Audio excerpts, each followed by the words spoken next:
আপনি যদি একটু অ্যানালাইসিস করেন, আপনার গবেষণায় কুল পাবে না। মেরাজুন নবীকে আপনি কিভাবে ডিফাইন করবেন, কিভাবে এটার বিশ্লেষণ করবেন? এজন্য আল্লাহ পাক সুবহানাহু ওয়া তাআলা মেরাজের ঘটনা বর্ণনা দিতে গিয়ে কোরআনে কারীমে সুবহান শব্দ ব্যবহার করেছেন। কারণ সুবহান শব্দের অর্থ সমস্ত দুর্বলতা, অক্ষমতা, দোষ, ত্রুটি, পাপ, পঙ্কিলতা থেকে, আজেজি থেকে, অপারগতা থেকে আমার আল্লাহ মুক্ত। সাত আসমান কিভাবে তৈরি করেছেন? বিজ্ঞানীরা মহাকাশ আবিষ্কার করেছে, সৌরজগৎ আবিষ্কার করেছে, মঙ্গল গ্রহ আবিষ্কার করেছে, মঙ্গল গ্রহে পরিভ্রমণ করেছে, চাঁদের দেশে গিয়েছে। দ্বিখণ্ডিত চাঁদ স্বচক্ষে কপালের চক্ষে দেখে এসেছে। সবই বাস্তব ছিল, সবই সত্য ছিল, বিজ্ঞানীদের পক্ষে সম্ভব হয়েছে। কিন্তু খোদার কসম, সাত আসমান কিভাবে বানানো হয়েছে, কোথায় সাত আসমান ঝুলে আছে, কোন খুঁটির উপর সাত আসমান দাঁড়িয়ে আছে, আজ পর্যন্ত কোন বিজ্ঞানীর পক্ষে সে তথ্য আবিষ্কার করা সম্ভব হয়নি। মেরাজুন নবী তো সেটা অবাক করা ঘটনা। আমার আপনার মাথায় সেটা কখনো সংকলন হবে না, আমি আর আপনি বুঝবো না।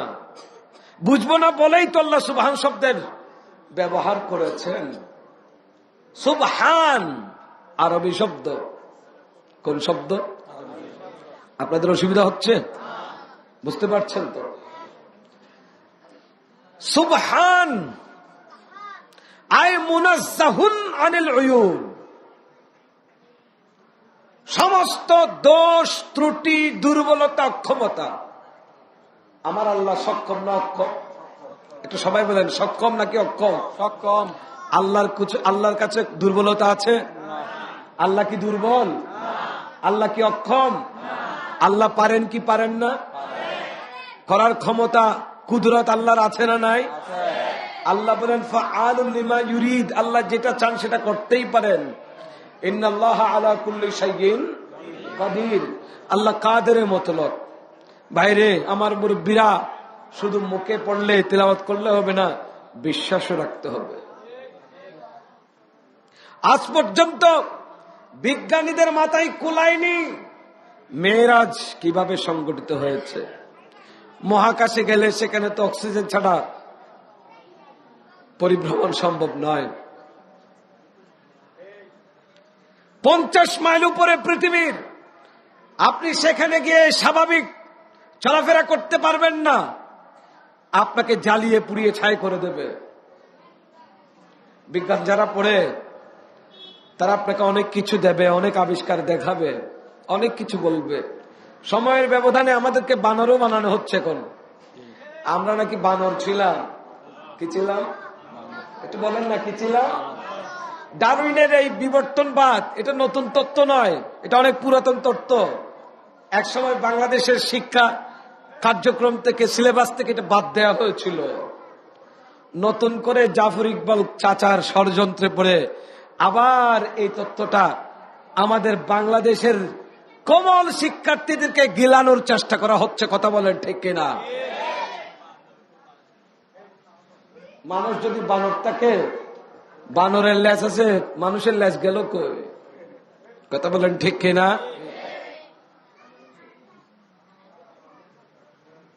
এটা কেন গিলানো হচ্ছে? প্রত্যেকটা মতবাদের পেছনে ইসলামের বিরুদ্ধে ষড়যন্ত্র রয়েছে। আপনি নাস্তিক্যবাদ বলুন, ইসলামের নামে বদ আকীদার যত মতবাদ রয়েছে, খাওয়ারিজ ফিতনা বলুন, শিয়া ফিতনা বলুন, আহলে হাদিস ফিতনা বলুন, মওদুদিবাদ বলুন, ওয়াহাবিবাদ বলুন, এই ইসলামের নামে 72 ফিরকা সহ নাস্তিক্যবাদের যত মতবাদ রয়েছে, প্রত্যেকটা মতবাদের পেছনে একটাই লক্ষ্য, একটাই উদ্দেশ্য, ইসলামকে পৃথিবী থেকে চিরতরে ধুয়ে মুছে দেয়া। কথা বলেন ঠিক কিনা? আর কোন লক্ষ্য উদ্দেশ্য তাদের? মানুষ বানর ছিল, এই কথাটা বললে লাভটা কি হবে আমার ভাইয়েরা বলুন? কোন লাভ আছে? বানরের এমন কি ফজিলত, এমন কি মর্যাদা, মানুষকে বানর বললে মানুষের সম্মান বেড়ে যাবে। আল্লাহ বলেন আমি মানুষকে আশরাফুল মখলুকাত, পৃথিবীর সর্বশ্রেষ্ঠ সৃষ্টি হিসেবে বানিয়েছি। আর আমাদের দেশের জাফর ইকবাল সাহেবরা বলেন মানুষ বানর ছিল। মানুষ কি ছিল? বানরের কোন ধর্ম আছে? কথা বলেন না। তো মানুষের ধর্ম, এতগুলো ধর্ম থেকে আসলো? মানুষ কেউ মুসলমান, কেউ হিন্দু, কেউ বৌদ্ধ, কেউ খ্রিস্টান। কথা বলেন ঠিক কিনা? বানরের জন্য সুনির্ধারিত কোন বিধিবিধান ছিল না, নেই। মানুষের এত বিধিবিধান থেকে। ইসলামের বিরুদ্ধে ষড়যন্ত্র নতুন নয়, এটা চলতে থাকবে। তাই বলে আমরাও গা ভাসিয়ে দেব এমনটা হতে পারে। আমাদেরকে সতর্ক হতে হবে, আমাদেরকে সাবধান হতে হবে, চোখ কান খোলা রাখতে হবে। আমার আলা হযরত আজিমুল বরকত মুজাদ্দিদ দ্বীন ও মিল্লত ইমামুল ইশক ওয়াল মোহাব্বত ইমাম আহমদ রাজা খান ফাজিল বরেলভী রাদিয়াল্লাহু তাআলা আনহু আমাদেরকে সতর্ক হতে বলেছেন। सोने वाले जागते रहियो, चोरों की रखवाली है, चोरों की रखवाली है। सना तूने रसूलल्लाह अलैकुम।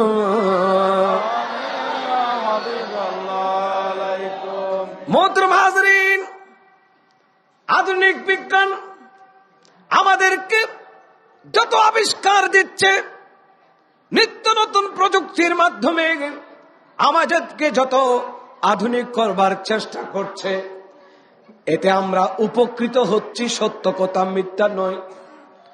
আপনাকে আজকে অ্যান্ড্রয়েড সেট দেওয়া হয়েছে, মোবাইল দেওয়া হয়েছে।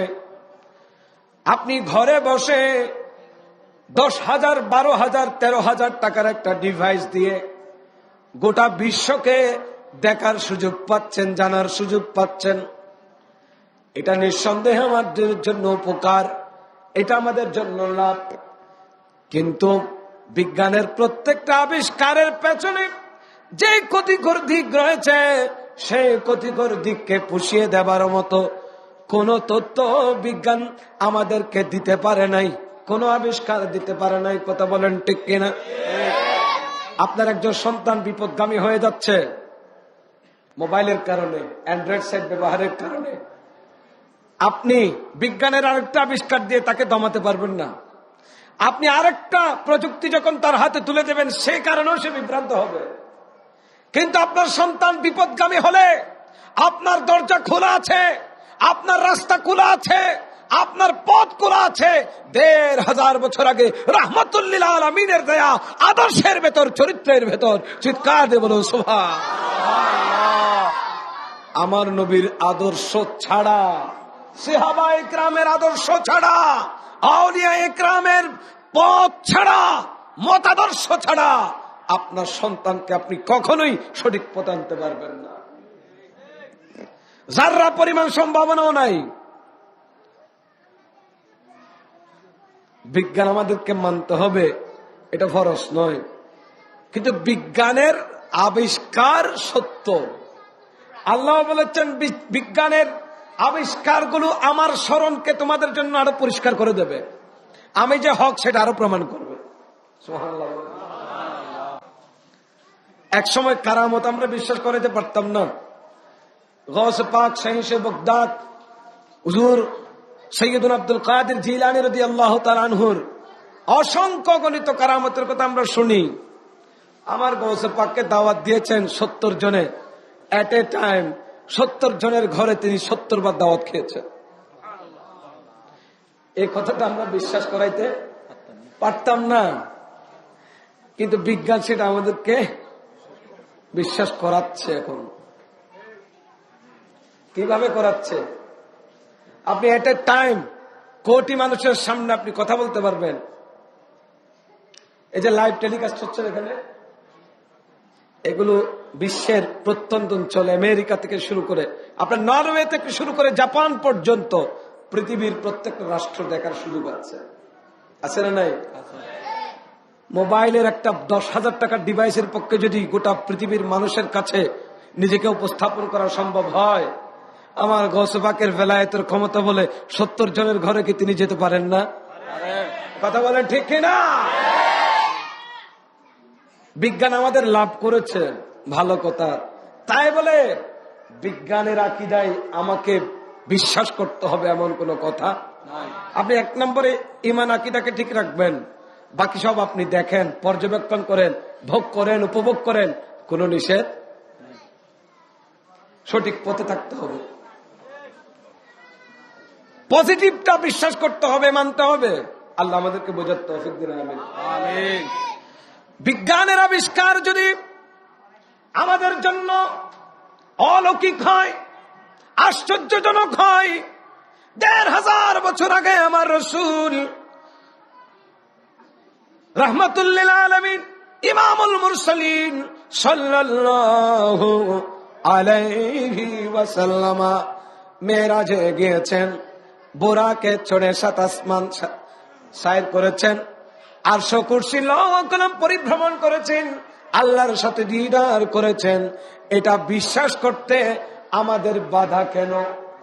এজন্য আমার আল্লাহ মেরাজের ঘটনা বর্ণনা করতে গিয়ে সর্বপ্রথম সুবহান শব্দ ব্যবহার করে দুনিয়াবাসীকে সতর্ক করে দিয়েছেন, খবরদার এটা মনে করো না পরবর্তীতে যে ঘটনা বয়ান করা হবে এই ঘটনা বাস্তবায়ন করার ক্ষেত্রে আল্লাহ অক্ষম। নয় নয় নয়, দুনিয়ার মানুষ শুনে রাখো, জেনে রাখো, আমি আল্লাহ আমার রাসূলকে মেরাজ আনতে সক্ষম সক্ষম সক্ষম সক্ষম। এই কারণে আমি সুবহান শব্দ ব্যবহার করে সমস্ত আপত্তির জবাব আগে দিয়ে দিলাম। উচ্চ আওয়াজে বলি সুবহানাল্লাহ। আর কোনো আপত্তি থাকতে পারে না। এটা আল্লাহর কুদরত, নবীর মুজিজা। মুহাদ্দিসিন ইকরাম, উলামা ইকরাম এই কথা বলছেন যে আল্লাহ পাক সুবহানাহু ওয়া তাআলা আমার নবীর যে মেরাজ ঘটিয়েছেন এটা রাসূলুল্লাহ সাল্লাল্লাহু তাআলা আলাইহি ওয়াসাল্লামের অন্যতম দ্বিতীয় মুজিজা। চিৎকার দিয়ে বলেন সুবহানাল্লাহ। আল্লাহ নবীর মুজিজা অসংখ্য, অগণিত। মুজিজাতুন এটা ইজিজুন শব্দ থেকে এসেছে। ইজিজ মানে অপারগতা, অক্ষমতা, অর্থাৎ যেটা নবী করতে পারেন সেটা অন্য কেউ করতে পারেন না। সুবহানাল্লাহ বলেন। আমার নবীর এরকম অসংখ্য মুজিজা আছে। সহিহ বুখারী শরীফ থেকে শুরু করে অন্যান্য হাদিস গ্রন্থ, উলামা ইকরামের লিখনি, কুরআনে পাক, বুজুর্গান দ্বীন, সালফে সালেহিনের বয়ান এই কথার প্রমাণ দেয় রাহমাতুল লিল আলামিনের মুজিজার কোনো শেষ নাই। হুদায়বিয়াতে আল্লাহর নবী ১,৫০০ সাহাবীকে একসাথে পানি পান করিয়েছেন, ওযুর ব্যবস্থা করেছেন। সুবহানাল্লাহ। নড়াচড়া করলে মাহফিলের কনসেন্ট্রেশন নষ্ট হয়ে যায়, কথাবার্তা একটু না বললে খুশি হব। আল্লাহুম্মা সাল্লি আলা সাইয়্যিদিনা মুহাম্মাদ নাবিয়িনা শাফিয়িনা মাওলানা। ইচ্ছা করলে প্রাণের নবী তাকতে পারতে না রসে, উম্মতের মায় পড়ে শুয়ে আছেন মদিনার। উম্মা সাল্লি আলা সাইয়্যিদিনা মুহাম্মাদ নাবিয়িনা মাওলানা মুহাম্মদ। ১,৫০০ সাহাবী হুদায়বিয়াতে অবস্থান করলেন। নামাজের সময় ঘনিয়ে আসলো, ওযু করার জন্য সাহাবায়ে কেরাম পাগল পারা হয়ে গেলেন। কোনো পানি খুঁজে পাচ্ছেন না। দিক বিদিক ছুটাছুটি করার পর আমার নবীর কাছে আসলেন, নবী গো, কোথাও পানি নেই, আমরা ওযু করতে পারছি না, পানিও পান করতে পারছি না। ইয়া রাসূলুল্লাহ, পানির অভাবে ওযু করতে পারছি না, পানি পান করতে পারছি না, এমন অভিযোগ যখন আমার নবীর কাছে দেয়া হলো, আমার নবী রাহমাতুল লিল আলামিন সাহাবায়ে কেরামের কাছে বলতে পারতেন, ও আমার সাহাবীরে, তোমাদের কাছে যেমন পানি নাই, আমি নবীর কাছেও তো পানি নাই। ঠিক কিনা? ১,৫০০ সাহাবী, একই জায়গায়, একই এলাকা, সাহাবায়ে কেরামের কাছে পানি নাই, মানে আমার নবীর কাছেও পানি নাই। কিন্তু সাহাবীদের আকীদা দেখেন, অসাধ্য সাধন করার ক্ষমতা আমার নবীর কাছে আছে, এটা সাহাবায়ে কেরাম বিশ্বাস করতেন, মানতেন। কথা বলেন ঠিক কিনা? কারণ আমার নবী দিতে পারেন, বিশ্বাস আছে না নাই? যিনি ঈমান দিতে পারেন, যিনি কোরআন দিতে পারেন, যিনি রহমানের পরিচয় জাতির কাছে প্রতিষ্ঠা করতে পারেন, তিনি অসাধ্যকে সাধন করতে পারেন, বিশ্বাস আছে না নাই? সবার আসেনি? ईमान मिला उनके सदके, कुरान मिला उनके सदके, ईमान मिला उनके सदके, कुरान मिला उनके सदके, रहमान मिला उनके सदके, रहमान मिला उनके सदके। वो क्या है जो हमने पाया नहीं, वो क्या है जो हमने पाया नहीं, कुर्बान मैं उनके बख्शिश के मकसद पे जुबां पर आया नहीं, बिन मांगे दिया और इतना दिया, बिन मांगे दिया और इतना दिया, दामन में हमारे समाया नहीं, कुर्बान में उनकी बख्शिश के। चिৎকার দিয়ে বলুন সুবহানাল্লাহ। আমার নবী দিতে পারেন কি পারেন না? সাহাবায়ে কেরাম বিশ্বাস করেন, যে নবী কোরআন দিতে পারে, ঈমান দিতে পারে, রহমানের পরিচয় দিতে পারে, হুদায়বিয়াতে ১,৫০০ সাহাবীর মাঝে পানির ব্যবস্থা তিনি করে দিতে পারেন। এই আকীদা থেকে আমার নবীর কাছে আবেদন করলেন, আমার নবীকে বললেন, ইয়া রাসূলুল্লাহ, লাইসা ইনদানা মাউন নাতাওয়াদ্দা বিহি ওয়ালা নাশরাব। নবী গো, না পানি আছে ওযু করার, না পান করার, কি করব? আমার নবী জিজ্ঞেস করলেন, এবার কি আছে তাহলে তোমাদের কাছে? ইয়া রাসূলুল্লাহ, ইয়া হাবিবাল্লাহ, আমাদের কাছে ছোট্ট একটা পাত্র আছে যেখানে সামান্য পানি আছে। আমার নবী বলেন, সেটা আমার সামনে নিয়ে আসো। সাহাবায়ে কেরাম সেটা সামনে নিয়ে আসলেন। রাহমাতুল লিল আলামিন আঙ্গুল মুবারক, আমার নবীর আঙ্গুল আর আমাদের আঙ্গুল এক নয়। কথা বলেন ঠিক কিনা? নবীর দেহ মুবারক, আমাদের দেহ মুবারক এক নয়। নবীর সৃষ্টি, আমাদের সৃষ্টি এক নয়। নবীর সাথে আমাদের কোনোভাবে তুলনা হয় না। আমার নবীর হাত মুবারককে আল্লাহ নিজের হাত বলে ঘোষণা দিয়েছেন। ওই বায়াতে রিদওয়ানের সময়, হুদায়বিয়াতে, কোরআনে কারীম কি বলছে? আমার আল্লাহ বায়াতে রিদওয়ানের সময় ডাক দিয়ে বললেন, বিসমিল্লাহির রহমানির রহিম, ইন্নাল্লাযীনা ইউবাইউনাকা কাইন্নামা ইবাইউনাল্লাহ ইয়াদুল্লাহি ফাওকা আইদিহিম। উচ্চ আওয়াজে বলি সুবহানাল্লাহ।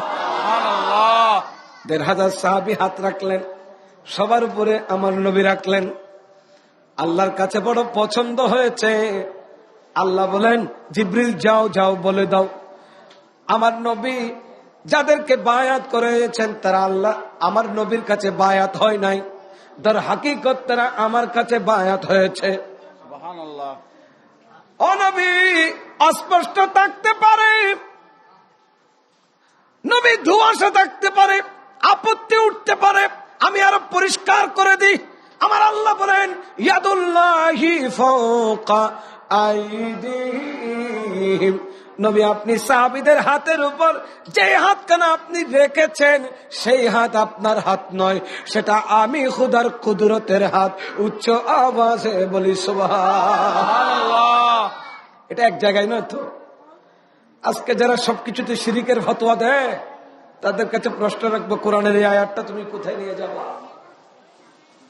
হুদায়বিয়াতে নিজের হাতকে, রাসূলের হাতকে নিজের হাত হিসেবে আল্লাহ ব্যাখ্যা দিয়েছেন, কুদরতের হাত। জাঙ্গে বদর, বদরের যুদ্ধে আমার নবী বালি ছিটলেন, কাফেরদের চোখে মুখে পড়ল। আল্লাহ বলছেন ওমা রমাইতে ইজ রমাইতে ওয়ালাকিন্নাল্লাহ রমা। নবী গো বালি যেটা নিক্ষেপ করেছেন সেটা আপনি করেন নাই, সেটা আমি করেছি। সুবহানাল্লাহ। দৃশ্যত করেছেন আমার রাসূল, কিন্তু আল্লাহ বলছেন নিসবত আমার দিকে। হাত আপনার নয়, নিক্ষেপ আপনার নয়, জুবানও আপনার নয়। ওমা ইয়ানতিকু আনিল হাওয়া ইল্লা ওয়াহয়ুন ইউহা। আল্লাহু আকবার কবীরা। বোঝা যাচ্ছে আল্লাহর সাথে আমার নবীর সাথে নিসবত এত বেশি অবিচ্ছেদ্য, জুদা করার সুযোগ নাই। একজন খালেক আর একজন মখলুক, পার্থক্য এটা। তু খুদা नहीं के खुदा को हूँ, तू बता मुझे तुझे क्या कहूँ। न फलक पे तेरा जवाब है, न ज़मीं पे तेरी मिसाल है, न फलक पे तेरा जवाब है, न ज़मीं पे तेरी मिसाल है, बलगल उला बिकमालिही कशफा दुजा बिजमालिही हसनत जमीउ खसालिही सल्लु अलैहि। এটা সুবহানাল্লাহ বলেন, সুবহানাল্লাহ। আর একটু বড় আওয়াজে বলেন সুবহানাল্লাহ। কি বলছিলাম? সাহাবায়ে কিরাম পাত্রটা এনে দিলেন, বিশ্বাস রাখলেন অন্তরে আমার নবী দিতে। কথা বলেন ঠিক কিনা? আল্লাহর নবী দস্তে মুবারাকা, ওই হাত যেই হাতের সাথে সরাসরি আল্লাহর কানেকশন, ওটা রাখলেন। ওটা রাখার পরে সাহাবায়ে কিরাম বর্ণনা করছেন, হযরত আনাস বিন মালিক রাদিয়াল্লাহু তাআলা হাদিসের রাবী, হযরত আব্দুল্লাহ ইবনে আব্বাস রাদিয়াল্লাহু তাআলা হাদিসের রাবী, ওনারা বলছেন আমার নবীর আঙ্গুল মুবারকের দিকে আমরা তাকিয়েছিলাম। সরকারে দো জাহাঁ রহমাতুল লিল আলামিন, গোটা কায়নাতের তাজদার ইমামুল আম্বিয়া আমাদের নবীজি আকা সাল্লাল্লাহু আলাইহি ওয়াসাল্লাম যখন হাত মোবারক রাখলেন, নবীজির আঙ্গুল মোবারক দিয়ে দেখলাম পানির ঝর্ণা ধারার মতো প্রস্রবণ বের হয়ে গেছে। অবারিত ভাবে আমার রাসূলের আঙ্গুল মোবারক থেকে পানি বের হচ্ছে। আমরা ১,৫০০ সাহাবী ছিলাম, প্রত্যেকে ওযু করেছি, প্রত্যেকে পানি পান করেছি। আমাদের পানির মশক ছিল, প্রত্যেকটা মশক পরিপূর্ণ করে ভরে নিয়েছি। এই সাহাবী আপনারা সেদিন কতজন ছিলেন? বললেন আমরা ১,৫০০ ছিলাম। খোদার কসম আমরা যদি ১,০০,০০০ থাকতাম আমার রাসূল আমাদের জন্য পানির ব্যবস্থা করে দিতে পারতেন। চিৎকার দিয়ে বলো সুবহানাল্লাহ, আল্লাহু আকবার, ইয়া রাসূলুল্লাহ। সিরাতুল মুস্তাকিম। রাহমাতুল লিল আলামিন এভাবে পানি দিয়েছেন।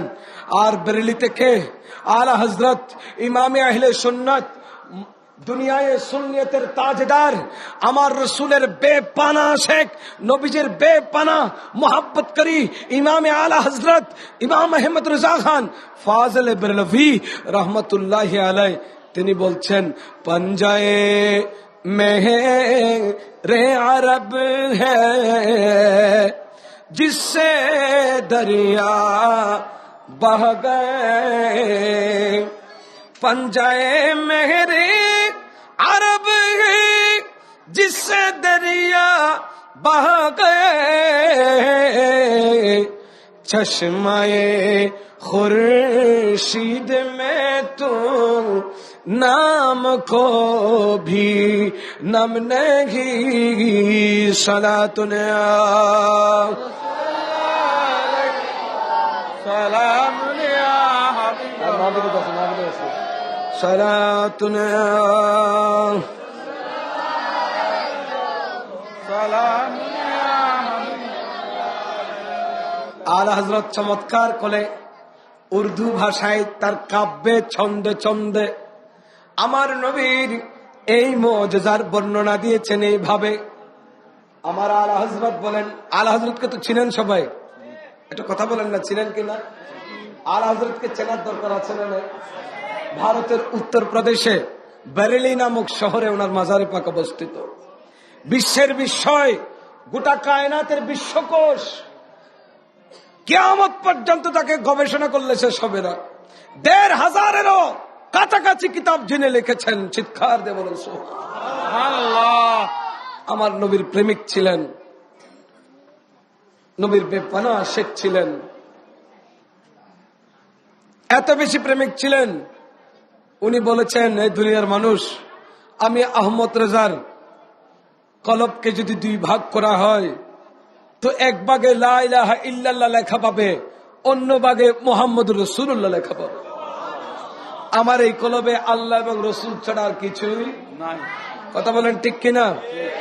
আমাদের তো জায়গার মহব্বত আছে, সম্পদের মহব্বত আছে, মা বাবার মহব্বত আছে, সন্তান সন্ততির মহব্বত আছে, দুনিয়ার সম্পদের মহব্বত আছে, হায়াতের মহব্বত আছে, বেঁচে থাকার মহব্বত আছে, দুনিয়ার লালচ আছে। কথা বলেন ঠিক কিনা? আমার আলা হযরত বলেন, আমার কলবে কিছুই নাই, আছে মাত্র আল্লাহ এবং তার রাসূল। এমন করে বলার মানুষ দিন দিন কমে যাচ্ছে। কথা বলেন ঠিক কিনা? সেই আশিকের রাসূল ওনার কাব্যে তিনি এইভাবে আমার নবীর মুজিজার বর্ণনা দিয়েছেন।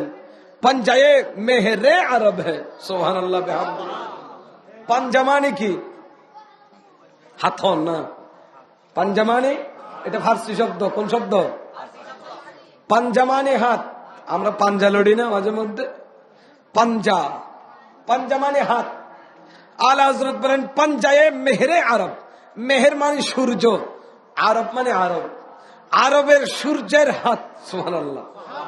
এখানে আরবের সূর্য মানে আমার নবী, কারণ নবীকে আল্লাহ নূর বলেছেন, ঠিক কিনা? ইন্না আরসালনাকা শাহিদাও ওয়া মুবাশশিরাও ওয়া নাযীরাও ওয়া দাঈয়ান ইলা আল্লাহি বিইذনিহি ওয়া সিরাজাম মুনীরা। আমার নবী সূর্য। ক্বাদ জাআকুম মিনাল্লাহি নূর, সুবহানাল্লাহ বিহামদিহি। নবী আলো হয়ে এসেছেন। সূর্য কি? সূর্য তো আমার নবী থেকে আলো নেই, নবী সূর্যের সূর্য, গোটা কায়নাতের সূর্য, সৃষ্টি জগতের সূর্য। আল্লাহ পাক আমার নবীর নূর থেকে সূর্য সৃষ্টি করেছেন, চাঁদও সৃষ্টি করেছেন। চাঁদের জন্য গোপনে আমার নবীকে দেখে দেখে বলেছে। আর আমাদের কাজী নজরুল ইসলাম ওনার কানে শুনেছেন, ওনার হৃদয় দিয়ে শুনেছেন, মোহাব্বতের দৃষ্টিতে তিনি দেখেছেন। কি বলেছেন? মোর নবীকে লুকিয়ে দেখে তার পেশানির জ্যোতি মেখে, ওরে ও চাঁদ রাঙলি কি তুই, ওরে ও চাঁদ রাঙলি কি তুই, গভীর অনুরাগে মোহাম্মদের নাম জপে ছিলি বুলবুলি তুই, মোহাম্মদের নাম জপে ছিলি বুলবুলি তুই,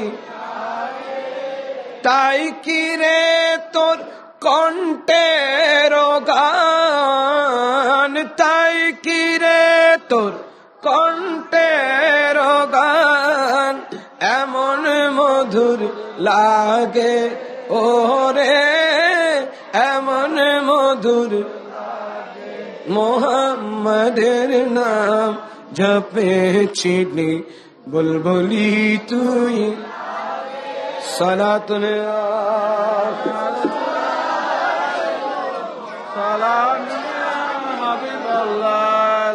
সালাতুন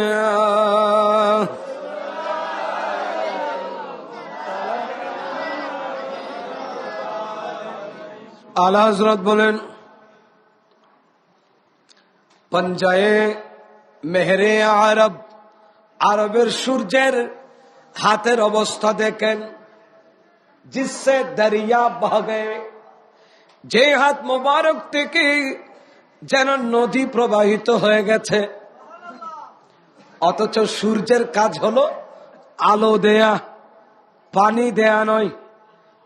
আমরা যে সূর্য দেখি, আপনাদের জন্য কি কথা কঠিন হয়ে যাচ্ছে না? আমরা যে সূর্য দেখি, ওই সূর্য আমাদেরকে কোনোদিন বৃষ্টি দেয়নি, আলো দিয়েছে, পানি দেয়নি। কিন্তু আমার রাসূল এমন সূর্য, যে সূর্য, যে নূর আমাদেরকে পানীয় দান করেছে। এই জন্য আলা হযরত বলেন, पंजाए मेहरे अरब है जिससे दरिया बह गए, चश्मे खुर्शीद में तो नाम को भी नम नहीं। অথচ দুনিয়ার সূর্য কোনদিন মানুষকে পানি দিতে পারে নাই।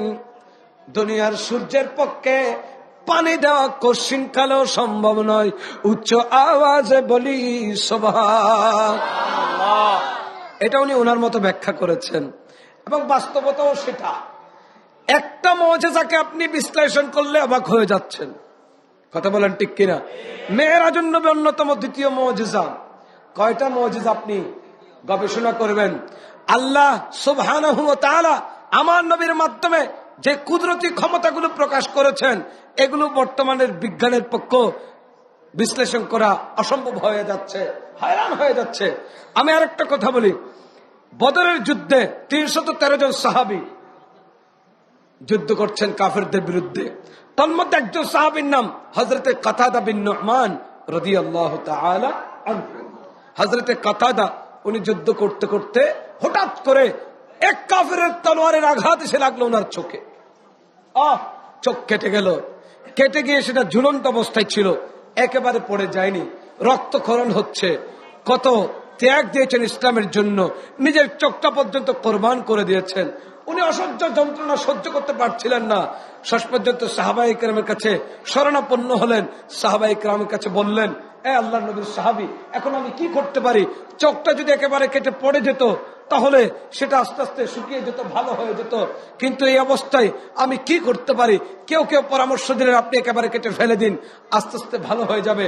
আবার কোন কোন সাহাবী বললেন, কথাদারে চিন্তা কিসের, রহমতুল্লিল আলামিন সাহিবুল শিফা নবী তো আমাদের কাছে আছেন, তুমি আমার নবীর কাছে যাও, আমার নবী তো একটা না একটা সমাধান তোমাকে দেবে। চিৎকার দিয়ে বলুন সুবহানাল্লাহ। কারণ নবীজি তো কাউকে ফেরত দেন না। ও সাহাবী, আকীদা রাখো, বিশ্বাস রাখো, আমার আল্লাহ নিষেধ করেছেন, ও আম্মা সাইলা ফালা তানহার, হাবিব আপনি কাউকে ফেরত দেবেন না, কাউকে আপনি খালি হাতে ফিরিয়ে দেবেন না। নবী আপনার কাছে যেটা চাইবে আপনি সেটা দিতে থাকবেন, দিতে থাকবেন। আমার নবী দিচ্ছেন, দিতে থাকবেন অবারিত। আলা হযরত বলছেন, নেহি সুনতা হি নেহি মাংনে ওয়ালা তেরা। রাসূল আপনার ভিখারিরা কখনো আপনার কাছ থেকে না শব্দ শুনে নাই। আমার আলা হযরত অন্য জায়গায় বলছেন, মেরে করিম সে गर कतरा के सीने मांगा, मेरे करीम से गर कतरा के सीने मांगा, दरिया बहा दिए हैं दूर भी बहा दिए हैं, उनकी महक ने गुनचे किला दिए हैं जिस राह चल गई है कोचे बसा दिए। चित्कार दे बोलो सुभान अल्लाह, और बड़ा आवाज बोलो अल्लाहु আকবার। আমার নবী পারবেন কিনা বিশ্বাস আছে না নাই? সাহাবী হযরতে কাতাদা পরামর্শটা গ্রহণ করলেন, নবীজির কাছে গেলেন, কান্না করছেন, রক্তকরণ হচ্ছে, কঠিন অবস্থা, ভয়াবহ অবস্থা। আল্লাহ নবীর কাছে গিয়ে বললেন, ইয়া রাসূলুল্লাহ, কালিমাতুল্লাহ, আল্লাহর কালিমাকে বুলন্দ করবার জন্য, আল্লাহর ভূপৃষ্ঠে প্রতিষ্ঠা করবার জন্য আমার চোখ আজ শাহাদাত বরণ করেছে। নবী, আমি কষ্ট পাচ্ছি, আমি কি করতে পারি? কোন হসপিটাল আছে? ডাক্তার আছে? অপারেশন থিয়েটার আছে? আরে আধুনিক চিকিৎসা, এই চিকিৎসা বিজ্ঞান, বর্তমানে যে চিকিৎসা ব্যবস্থাপনা, বর্তমানের চিকিৎসা বিদ্যার পক্ষে সম্ভব নয় একটা চোখ কেটে যাওয়ার পর সেটাকে ভালো করে। এই যুগেও পারবে কেউ? কোন ডাক্তারের পক্ষে সম্ভব? ডাক্তারদের বর্তমান যে হালত, কসাই মানসিকতা। কথা বলেন ঠিক কিনা? রাগ করবেন না, এটা মেজরিটির ভিত্তিতে আমরা বলছি। কেউ কেউ যে ভালো নাই সেটাও নয়, অনেক ভালো ডাক্তারও আছেন, মানবিক ডাক্তারও আছেন, তাদেরকে সাধুবাদ, মোবারকবাদ। কিন্তু পেশাগত দিক থেকে আপনারা এতটা কমার্শিয়াল হয়ে গেছেন, বিশ্বাস করেন ডাক্তারের কাছে যাওয়ার আগেই উনি টেস্টের প্রেসক্রিপশনটা যেন আগেই লিখে রাখেন। আমি এক ডাক্তারের কাছে গিয়েছিলাম, জিসির মোড়ে একটা হসপিটাল, নাম বলছি না। উনি আগেই ওনার পেমেন্টটা নিয়ে নিলেন, ওনার ফি ১,৫০০ টাকা। কয় হাজার? একটা কথা বলেন না, ১,৫০০ টাকা। ওটা আগেই তিনি গ্রহণ করলেন ওনার অ্যাসিস্ট্যান্টের মাধ্যমে, এবং উনি আগে থেকেই প্রেসক্রিপশন রেডি। প্রেশার টেশারের এখন ধার ধারেন না ডাক্তাররা, ওনারা এখন অ্যাসিস্ট্যান্ট দিয়ে মাপেন। রিপোর্টটা ওনারা সেটা লিখে দিলে, পাঠালে, তারপরে সেটার ভিত্তিতে কথা বলেন। আমি যে প্রসঙ্গ নিয়ে ওনার কাছে গিয়েছি, উনি আমার প্রসঙ্গের ধারে কাছেও আসেন নাই। নানান বিষয়ে কথাবার্তা বলেছেন, এত বেশি বলেছেন যে উনি মনে করছেন যেন আমি একটা উজুর মানুষ, আনএডুকেটেড পারসন, আমরা হয়তো ভালো মন্দ বুঝতেছি না। উনি আমাকে অনেক কিছু বোঝাতে চেষ্টা করছেন। বিশ্বাস করেন আমার এতই খারাপ লেগেছিল, কারণ আমি যে উদ্দেশ্য নিয়ে ওনার কাছে গিয়েছি, উনি আমার উদ্দেশ্যের আশেপাশেও আসেননি। উনি ছিলেন ওনার মানসিকতায়। শেষ পর্যন্ত উনি একটা প্রেসক্রিপশন আমাকে দিয়েছেন, বিশাল লম্বা একটা টেস্ট তিনি হাতে ধরিয়ে দিয়েছেন। সেগুলো নিয়ে আমি যখন আপনার ইয়াতে গেলাম, কি বলে, নিচে ডায়াগনস্টিক সেন্টারে গেলাম, ওনারা আমাকে বিশাল অঙ্কের একটা টাকা বললেন। তো আমি বললাম, ভাইরে এখানে এত পরীক্ষা কিসের? বলে এই পরীক্ষা, সেই পরীক্ষা, এই পরীক্ষা, সেই পরীক্ষা। কই, আমার তো এত সমস্যা নাই, আমি সিম্পল একটা সমস্যা নিয়ে আসলাম। বলে আপনার কি সমস্যা? আমি সমস্যাটা হলো ইনসুলিনের পরিবর্তে, কথা বুঝেন, ইনসুলিনের পরিবর্তে কোন ট্যাবলেট খাওয়া যাবে কিনা। কথাটা বুঝতে পারছেন? ইনসুলিনের পরিবর্তে ট্যাবলেট, যেহেতু ইনসুলিনটা ঝামেলার কাজ, অসুবিধার কাজ, আমাদেরকে দেশে বিদেশে সফরে থাকতে হয়, বিভিন্ন জায়গায় যেতে হয়, এটা অসুবিধা বোধ করছি। আমি শুনেছি কিছু এখন ওষুধ ট্যাবলেট বের হয়েছে যেগুলো খেলে ইনসুলিন আর নিতে হয় না। এটা গ্রহণ করা যাবে কিনা, জাস্ট এ সিম্পল একটা কোয়েশ্চন। উনি আমার, অথচ আমি তার আগের মাসেও সবকিছু নিয়মিত ফলো আপ হিসেবে সব টেস্ট করিয়েছি, করে থাকি, ২-৩ মাস পর করে থাকি। এটা তো আমার দরকার ছিল না। তার মানে বুঝতে পারলাম ওনার মানসিকতা সেবার মধ্যে নাই, ওনার মানসিকতা এখন টাকার মধ্যে গেছে। সুতরাং আর ওনার ধারে কাছে যাওয়ার সুযোগ আমার হলো না, আমি ওনার সহবত থেকে মাহরুম হলাম আর কি। সালাতুন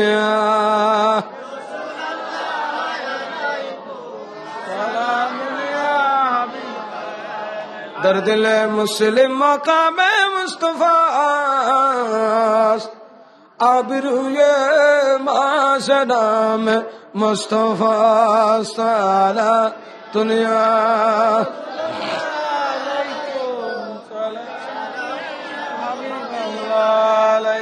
মোহতরম হাজরিন, হযরতে কাতাদা বিন নুমান আমার নবীর সামনে আসলেন, চোখটা ঝুলে আছে। নবীজি, আমার নবী হযরতে কতাদাকে ডেকে না বললেন না, ফিরিয়েও দিলেন না, কারণ ফিরিয়ে দেওয়া আমার নবীর আদত নয়। আপনি যত চাইবেন তার চেয়ে বেশি আমার নবী দেবেন। হযরতে কতাদা আমার নবীর মুখোমুখি হয়ে বসলেন। আমার নবী হযরতের কতাদার ঝুলন্ত চোখটাকে এভাবে ধরলেন, ধরে আস্তে আস্তে আস্তে আস্তে পেছনে নিয়ে গিয়ে জায়গা মতো বসিয়ে দিয়ে কিছুক্ষণ ধরে রাখলেন। এবার হাত ছেড়ে দিলেন। আমার নবী জিজ্ঞেস করলেন, ও কতাদা, তোমার এখন কি অবস্থা, কেমন লাগছে? হযরতে কতাদা বিন নুমান রাদিয়াল্লাহু তাআলা আনহু বললেন, ইয়া রাসূলুল্লাহ, ইয়া হাবিবাল্লাহ, আমি কতাদা আগের চাইতো আরো বেশি দেখতে পাচ্ছি। উচ্চ আওয়াজে বলি সুবহান। অন্যতম মুজিজা, 300 সাহাবীকে আমার নবী দুধ বন্টন করে খাইয়েছিলেন, এক বাটি দুধ। সুবহানাল্লাহ বিহামদিহি।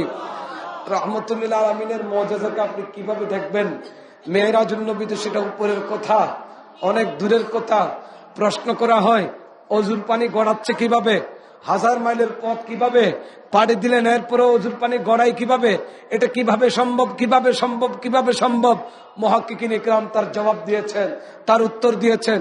বলে, আমার নবী তো দুনিয়ার রূহ, দুনিয়ার প্রাণ। আমি শুরুতে এই প্রসঙ্গে ছিলাম, আবার সেখানে ফিরে এসেছি। একটু মনোযোগ চাই, আপনাদের তাওয়াজ্জু চাই। আমার নবী রাহমাতুল লিল আলামিন, দুনিয়ার রূহ, দুনিয়ার প্রাণ। আলা হযরত ইমাম আহলে সুন্নাত কত চমৎকার করে বলেছেন। আলা হযরত বলেন, ওযু না তে তু কুছ না তা, ওযু না হো তু কুছ না হো, जान है वो जहान की जान है तू, जहान है जान है वो जहान की जान है तू, जहान है सल्ले अला रसूल মুহাম্মাদিন সাল্লাল্লাহু হাবিবিনা সাল্লাল্লাহু। আমার নবী দুনিয়ার রূহ। মুহাক্কিকিন ইকরাম ব্যাখ্যা দিচ্ছেন, দুনিয়া থেকে যখন আমার নবী আসমানের জগতে চলে গেলেন, আমার নবী দুনিয়া থেকে যাবার পরে দুনিয়ার স্পন্দন বন্ধ হয়ে গিয়েছিল। দুনিয়ার চলে না, দুনিয়া থেমে গেছে, থেমে গেছে। দুনিয়ার সময় স্টপ, সূর্য স্টপ, চন্দ্র স্টপ, মাস স্টপ, বছর স্টপ, দিন স্টপ, ঘন্টা স্টপ, সবকিছু বন্ধ হয়ে গেছে। দুনিয়ার স্পন্দন বন্ধ হয়ে যাওয়ার কারণ হলো দুনিয়ার রূহ, দুনিয়ার প্রাণ আর দুনিয়াতে ছিল না। আমাদের ভেতরে যতক্ষণ প্রাণ আছে, আমাদের হাত চলে, মুখ চলে, পা চলে, ব্রেন চলে। কথা বলেন ঠিক কিনা? যতক্ষণ আপনার ভেতরে, আপনার দেহে 3.5 হাত বডির ভেতর প্রাণ আছে, আপনি সব করতে পারবেন। 100 বছরের পরিকল্পনা করতে পারবেন, 50 বছরের পরিকল্পনা করতে পারবেন।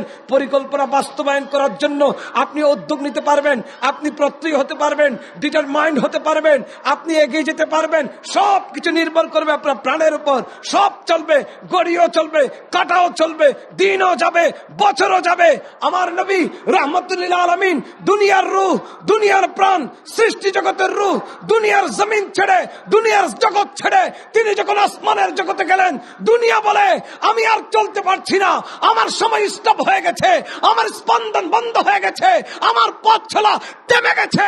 আমার রাসূল যখন হাজার হাজার মাইল পরিভ্রমণ করে 7 আসমান, আরশ, কুরসি, লৌহ কলম আল্লাহর সাক্ষাৎ করে, দিদার করে যখন আবার দুনিয়াতে পা রাখলেন, নবী যেখান থেকে গিয়েছেন সেই সময় পানি গড়াচ্ছিল, আর নবী দুনিয়াতে এসেছেন, আবার সেখান থেকে গড়ানো শুরু হয়েছে।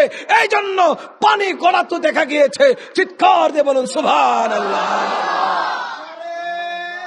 আল্লাহু আকবার, ইয়া রাসূলুল্লাহ, হৌসলা দস্তগীর জিন্দাবাদ, জিন্দাবাদ, জিন্দাবাদ, জিন্দাবাদ। নবীর মোহাব্বত আপনার ভেতরে যত দৃঢ় হবে, আপনার ভেতরে যত বেশি হবে, আপনার কলবে যত ভরপুর হবে, আপনি আমার নবীর এক একটা মুজিজাকে অন্তর থেকে বিশ্বাস করবেন। কথা বলেন ঠিক কিনা?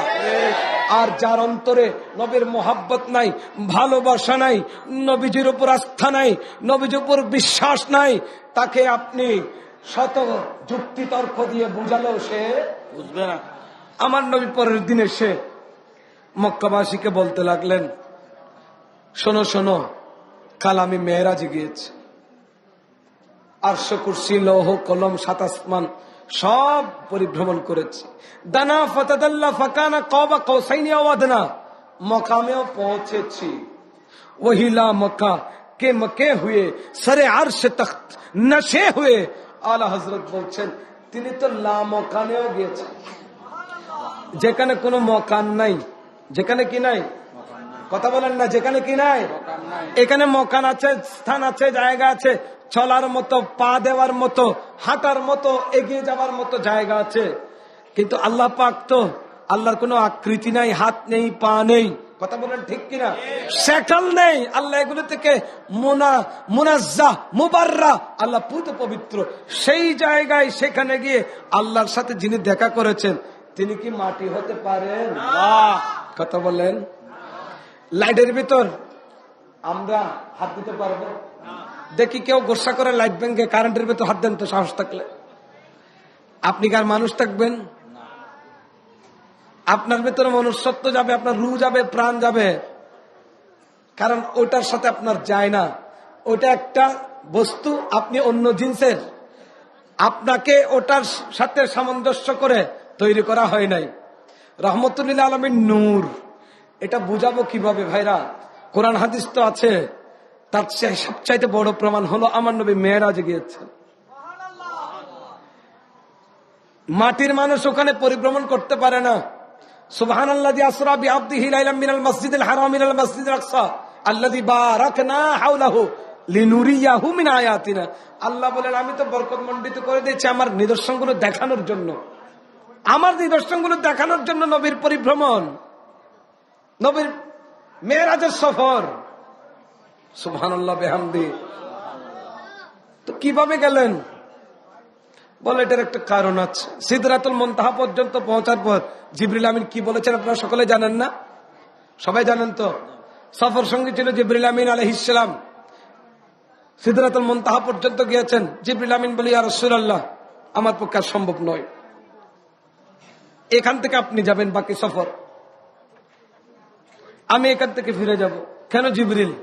বলে ওই জগতে প্রবেশের অনুমতি আমার নাই, ওখানে আমি যেতে পারবো না, জলপুরে ছায়া হয়ে যাবো আল্লাহর নূরের তাজাল্লিতে। তো সেখান থেকে আমার নবী গিয়েছেন। একটা প্রশ্ন রাখেন না, একটা কোয়েশ্চেন রাখেন না, নবী কিভাবে গেলেন? এখন জিবরিল শক্তিশালী নাকি আমার নবী শক্তিশালী? কথা বলেন না। নবী শক্তিশালী। নবীর ক্ষমতা, নবীর যোগ্যতা পৃথিবীর অন্য কারো কাছে।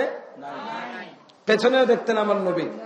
সাহাবায়ে কেরামকে বলেছেন, খবরদার, আতিম্মু রুকুআকুম ওয়া সুজুদাকুম, আতিম্মু রুকুআকুম ওয়া সুজুদাকুম, তোমরা রুকু সিজদাগুলো ঠিক মতো করো, কারণ আমাকে দেখানো হয় তোমরা কিভাবে রুকু করো। ইযা মা রাকাতুম ওয়া ইযা মা সাজাদতুম, তোমরা যখন রুকু করো, তোমরা যখন সিজদা করো, সব আমাকে দেখানো হয়। মুহাদ্দিসিনে কেরাম বলছেন, নবীজির এই জায়গায় ছোট্ট একটা চোখ ছিল। সামনে যেভাবে দেখতেন আমার নবী পেছনেও তেমন দেখতেন।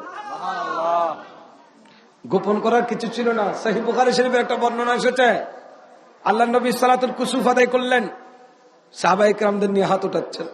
সালাতুল কুসুফ, কুসুফ মানে সূর্যগ্রহণের নামাজ। সূর্যগ্রহণ যখন হয় তখন 2 রাকাত নফল নামাজ পড়তে হয়। আপনারা পড়েন তো? এখন তো পড়ে না, এটা নাকি উপভোগ করে। কি করে? উপভোগ করে, এভাবে দেখে দেখে থাকে। আরে ভাই, এটা উপভোগ করার বিষয় নয়, এটা একটা বিপদ হতে পারে, এটা বিপদের সম্ভাবনা তৈরি করে। অতএব ওই সময় নামাজ আদায় করে আল্লাহর কাছে দোয়া করতে হয়, সাহাবায়ে কেরাম এভাবে করতেন আমার নবীজির সাথে। চন্দ্রগ্রহণের নামাজ আছে সালাতুল খুসুফ, চন্দ্রগ্রহণ হলে তখন 2 রাকাত নফল নামাজ সালাতুল খুসুফ আদায় করতে হয়। আল্লাহ নবী সালাতুল খুসুফ আদায় করলে হাত তুললেন, দোয়া করছেন। সাহাবায়ে কেরাম লক্ষ্য করলেন নবী দোয়া করার সময় হঠাৎ করে একটু সামনে গেলেন, হাতটা উপরে তুললেন, কিছু একটা সেখান থেকে ছিঁড়লেন, এটা মুখে দিলেন, কিছুই বুঝলেন না। মসজিদের ভেতর সাহাবায়ে কেরাম শেষ করলেন, নামাজ দোয়া শেষ করে বললেন, ইয়া রাসূলুল্লাহ, ব্যাপারটা আমরা লক্ষ্য করেছি কিন্তু বুঝতে পারিনি।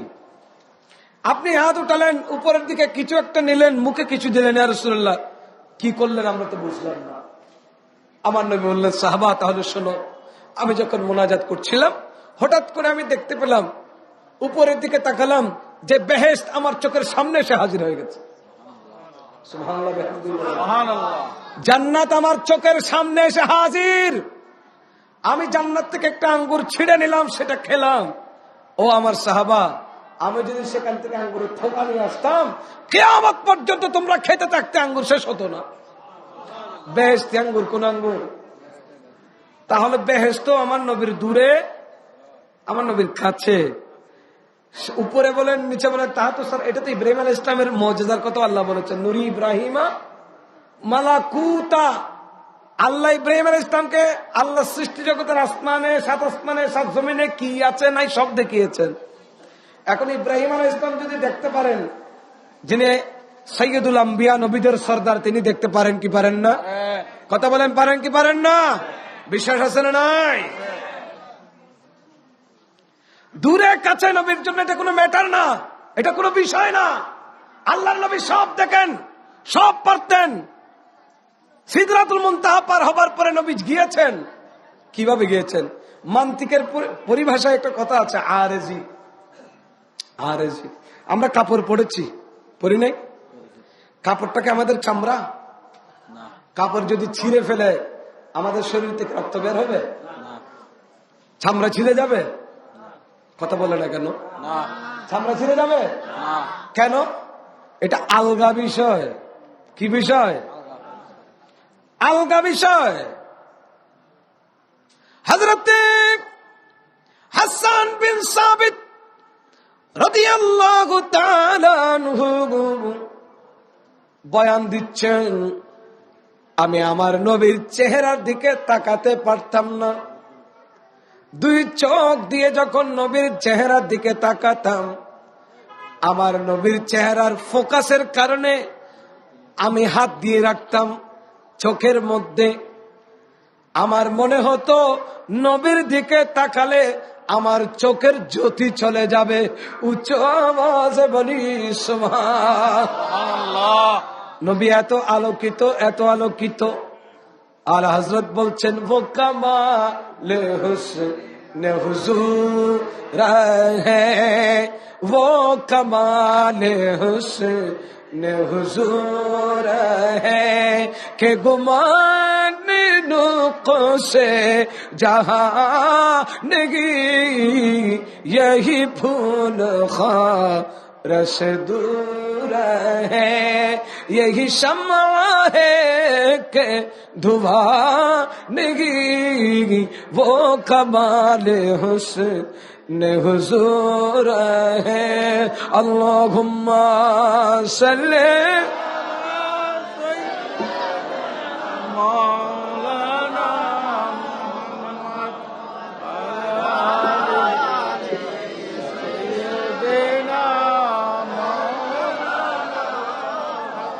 নবী মোর পরশমণি, নবী মোর সোনার খনি, নবী মোর নবী নাম জপে যেজন সে তো দুজাহানের ধনী। নবী মোর পরশমণি, নবী মোর, আর জোরে, নবী মোর পরশমণি, নবী মোর সোনার খনি, নবী নাম জপে যেজন সে তো দুজাহানের ধনী। নবী মোর সালাতুন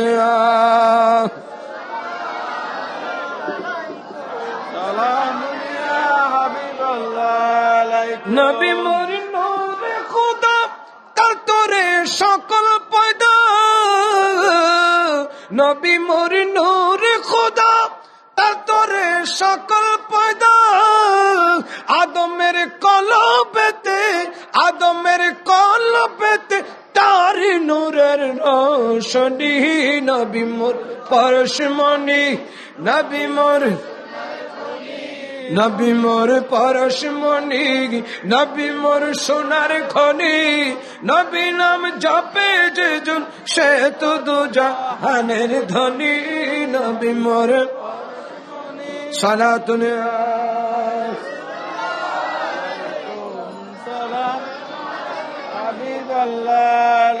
বড় করে বলুন না সুবহানাল্লাহ, আরো বড় করে বলুন সুবহানাল্লাহ। ওয়াদাতু কাফি আলা আইনি, হাসান বিন সাবিত রাদিয়াল্লাহু তাআলা আনহু বলছেন যে আমার চোখে আমি হাত দিয়ে রাখতাম, নবীর চেহারার দিকে তাকাইতে পারতাম না, আমার মনে হতো যেন আমার চোখের দৃষ্টিশক্তি চলে যাচ্ছে।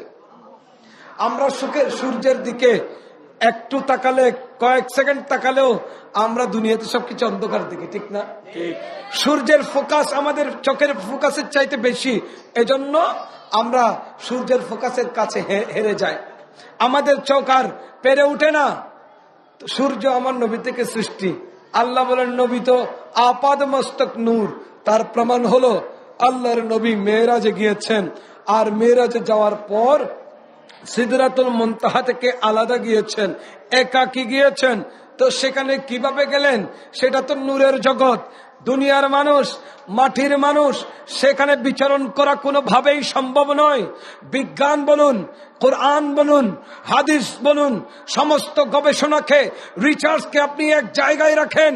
আমার নবীর মেরাজ সিদরাতুল মুনতাহা থেকে আরশে আজিমে আল্লাহর সাথে দানা ফাতাদাল্লা ফাকানা কাবা কাউসাইনি আও আদনার মাকাম পর্যন্ত, লা মাকানে খোদার সাথে দিদার করা পর্যন্ত আপনি একবার গবেষণা করে দেখুন। রাহমাতুল লিল আলামিন কোনোভাবেই মাটির মানুষ ছিলেন না। আমার নবী, আমরা যেভাবে শরীরের উপর দিয়ে কাপড় পরিধান করি, আলগা কাপড়, আলগা বিষয়, আমার নবীর জন্য সূরতে বশরী মানবীয় সূরত ছিল আলগা বিষয়। রাহমাতুল লিল আলামিন মেরাজে যাওয়ার পর সিদরাতুল মুনতাহা থেকে মানবীয় সূরতটা কুলে রেখে সূরতে হক্কি নবীর নূরি সূরত নিয়ে আল্লাহর সাথে দিদার করেছেন। চিৎকার দিয়ে বলুন সুবহান। এটাই বিশুদ্ধ আকীদা, এটাই আহলে সুন্নাত ওয়াল জামাতে। যারা নবীকে মাটির মানুষ বলে দাবি করে, তারা আদৌ মেরাজ বিশ্বাস করতে চায় না। কেন চায় না? কারণ এগুলো মানতে হবে। নবীর মেরাজ মানলে নবীকে নূর মানতে হবে, ঠিক কিনা? নবীকে নূর মানতে হবে। আপনি সিদরাতুল মুনতাহা থেকে মাকামে কাবা কাউসাইন ওয়া আদনা পর্যন্ত মানলে নবীকে নূর না মানার কোনো সুযোগ নাই। সেখানে নূর আর নূর, নূর আর নূর ছাড়া কিছুই নেই। আরে নবীর औलाद গণ নূর।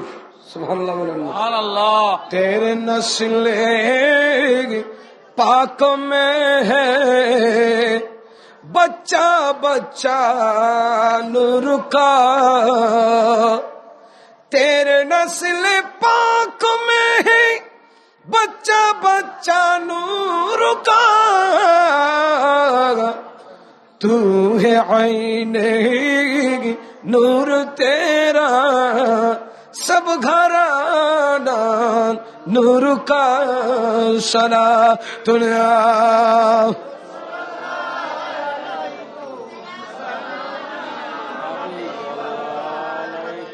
আল্লাহ পাক মেরাজ নবীর ফয়েজ আমাদেরকে দান করুন, আমিন।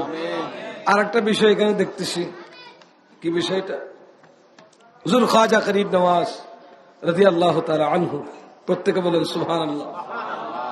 দাতা, মহাদাতা গরিব নওয়াজ আমাদের হৃদয়ের স্পন্দন, औलाद रसूल, आले फातिमा, औलाद আলী, যিনি হাসানীয় হুসাইনি। আল্লাহর নবীর দুটো ধারা, বংশধারা পৃথিবীতে আজও বিচরণ করছে। একটা হলো হাসানি, একটা হুসাইনি। হুসাইনিটা ইমাম জাইনুল আবেদিনের মাধ্যমে কিয়ামত পর্যন্ত চলতে থাকবে, আর হাসানিটা ইমাম হাসান মুসান্না রাদিয়াল্লাহু তাআলা আনহুর মাধ্যমে কিয়ামত পর্যন্ত চলতে থাকবে। অনেকে বলে ইমামে হাসানের বেটা তো যারা ছিলেন তারা ময়দানে কারবালায় শহীদ হয়ে গেছেন, তাহলে হাসানি ধারাটা কোত্থেকে আসলো? ইমামে হাসান রাদিয়াল্লাহু তাআলা আনহুর একজন বেটা, ওনাকে হাসান মুসান্না রাদিয়াল্লাহু তাআলা আনহু বলা হয়। উনি কিন্তু কারবালাতে আসেন নাই, তিনি মদিনায় পাক অবস্থান করেছিলেন।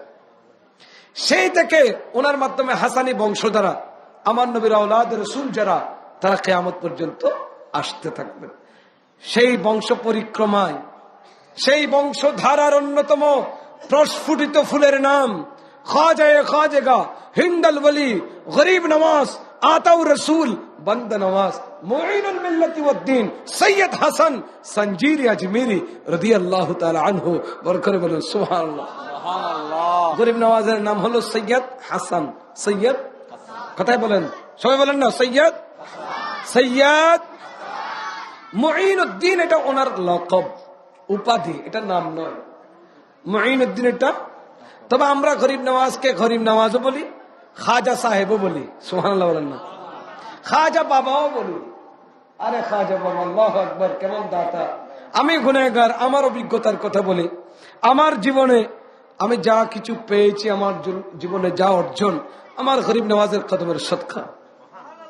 গরিব নওয়াজের দরবারে প্রথম যেবার গিয়েছিলাম, একটাই ফরিয়াদ সর্বপ্রথম করেছিলাম। সেই ফরিয়াদটা হলো, এবার প্রথম নয়, এবার শেষ নয়, প্রথম, যেন বারবার আসতে পারি। সুবহানাল্লাহ। আলহামদুলিল্লাহ, সেটা কবুল হয়েছে। আমি এ পর্যন্ত 9 বার গিয়েছি গরিব নওয়াজের দরবারে। গরিব নওয়াজের কদমে হাজির দেওয়ার সুযোগ হয়েছে, অনেক দিন থাকার সুযোগ হয়েছে। আমার গরিব নওয়াজ সুলতানুল হিন্দ, আল্লাহু আকবার, ওনার খেদমত, ওনার অবদান এই সাবকন্টিনেন্টে অনেক অনেক বেশি। আমরা যারা মুসলমান দাবি করছি, আমাদের অনেকেরই পূর্বপুরুষ বিধর্মী ছিল, ঠিক না? একটা খবর নিয়ে দেখেন, অনেককে যদি জিজ্ঞেস করি, ভাইরে আপনার নাম কি, একজন দাঁড়িয়ে বলেন তো, একজন, আমার ভাই একটু দাঁড়ান তো, একজন দাঁড়ান, একটু দাঁড়ান না, আপনি দাঁড়ান। আপনার নাম কি? আপনার বাবার নাম কি? দাদার নাম কি? দাদার বাবার নাম কি? গেছে গা। এভাবে ইতিহাস যদি আপনি খোঁজেন, দেখতে পাবেন বংশ পরিক্রমায় খুঁজে পাওয়া যাবে না। কারণ অনেকে পূর্বপুরুষ বিধর্মী ছিল, কালেমা পড়ে ঈমান এনেছেন, পরবর্তীতে মুসলিম বংশে পরিণত হয়েছেন। সুবহানাল্লাহ। আমি কাউকে ছোট করা উদ্দেশ্য নয়, গরিব নওয়াজের অবদানের কথা বলা উদ্দেশ্য। এই উপমহাদেশে অসংখ্য অজস্র আউলিয়া ইকরাম, সুফি দরবেশের আগমনের কারণে আমরা মুসলমান হয়েছি, সে কথাটা বলাই আমার উদ্দেশ্য। 360 আউলিয়া বাংলাদেশে এসেছেন, 12 আউলিয়া আমাদের চট্টগ্রামের ইতিহাস। হযরতে সৈয়দ পীর বদর আউলিয়া রহমাতুল্লাহি আলাইহি, হযরতে বাবা মুহসিন আউলিয়া রহমাতুল্লাহি আলাইহি, হযরতে শাহী আদালত শাহী আমানত রহমাতুল্লাহি আলাইহি, ওনাদের অবদান আমরা কোনদিন বলতে। আজকে আমরা কত বাবার পাগল হয়ে গেছি, ল্যাংটা বাবা, ঠান্ডা বাবা, ডান্ডা বাবা, কিন্তু আসল বাবার কোনো খবর নাই। কথা বলেন ঠিক কিনা? ল্যাংটা বাবার প্রতি মানুষের আকর্ষণ বেশি। কোন কারণে আকর্ষণ আমি বুঝি না। আমি এটা দেখেছি আমাদের ভেতরেও, হিন্দুদের ভেতরেও আছে দেখি। হিন্দুদের কিছু বাবা আছে একেবারে ল্যাংটা, কিচ্ছু নেই, খাবার সুপার কিচ্ছু নাই, কিন্তু মানুষ তাদেরকে পূজা করতেছে, অর্চনা করে, না পারে জীবনে সবকিছু তাকে ফেদা করে দিতে। বাইরে ল্যাংটা বাবার আকর্ষণ বাদ দেন, আসল বাবার ইতিহাস খুঁজেন, তাদের প্রতি কৃতজ্ঞ হওয়ার চেষ্টা করেন। লাইন শাকারতুম লাযিদান্নাকুম। আজকে আমরা হারাচ্ছি কেন? আসল জায়গার শুকরিয়া, কৃতজ্ঞতা আমাদের ভেতর নাই। সুলতান বাঙ্গাল হযরতে বাবা শাহজালাল ইয়ামানি রহমতুল্লাহি আলাইহি, বাবা সাহেব পরান ইয়ামানি রহমতুল্লাহি আলাইহি, রাজশাহীতে গৌসে পাকের সরাসরি নাতি, আমার গৌসে আজমের সরাসরি নাতি হযরতে শাহ মখদুম রূপুস রহমতুল্লাহি আলাইহি। আপনারা হয়তো অনেকে গিয়েছেন মাজারে, রাজশাহীতে যান নাই? আলহামদুলিল্লাহ, আমি অনেকবার গিয়েছি। গৌসে পাকের আওলাদ সরাসরি, যিনি রাজশাহীতে ইসলাম প্রচার করেছেন। ওখানে আরেকটা মাজার আছে হযরতে শাতুল খান রহমতুল্লাহি আলাইহি। যাবেন, যাবার চেষ্টা করবেন। রাজশাহী সাহেব বাজারের পাশে পদ্মা নদীর তীরে। হযরত সৈয়দ গিসুদারাজ কেল্লা শাহ রহমতুল্লাহি আলাইহি কোথায়? আখাউড়া। কোথায়? আখাউড়া। ওনাদের অবদান অনেক অনেক বেশি এই দেশে ইসলাম প্রচারের পেছনে। আমরা তাদেরকে ভুলে যাই, কেন ভুলবো? সুলতানে বাঙ্গাল হযরতে শরফুদ্দিন চিশতি রহমতুল্লাহি আলাইহি, ঢাকা হাইকোর্ট, ওনাদের অবদানের কথা মনে রাখতে হবে। গরিব নওয়াজের মিশন ছিল, খাজা বাবার মিশন ছিল, এটা বিধর্মীর হাতে ইসলামের ঝান্ডা তুলে ধরা, যারা পূজা অর্চনা করত তাদেরকে নামাজি বানানো, কাফেরকে ঈমান দেয়া। কি দেন না, আমরা গরিব নওয়াজের শুকরিয়া আদায় করে শেষ করতে পারবো না। গোটা দুনিয়া আমার গরিব নওয়াজের শান ও মান চলে, আমার খাজা বাবার শান চলে। আমার গরিব নওয়াজ বেঈমানকে ঈমান দিয়েছেন,